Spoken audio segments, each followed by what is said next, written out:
Hi guys, ఇవాల్టి కథ ఐకమత్యమే మహాబలం.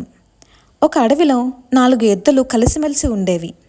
అవి ఒకే దగ్గర మేత మేస్తూ ఉండేవి, ఆనందంగా జీవించేవి.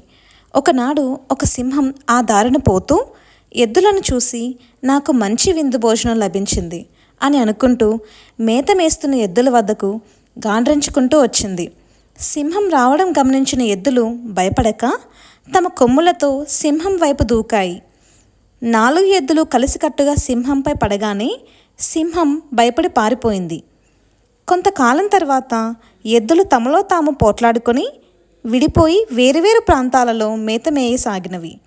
ఈ విషయం తెలుసుకున్న సింహం ఒక్కొక్క ఎద్దును వరుసగా విడివిడిగా చంపి తిన్నది. ఈ కథ నీతి ఏమనగా, ఎక్కడైతే ఐక్యత ఉంటుందో అక్కడ బలం ఖచ్చితంగా ఉంటుంది. అందుకే అంటారేమో, ఐకమత్యమే మహాబలం.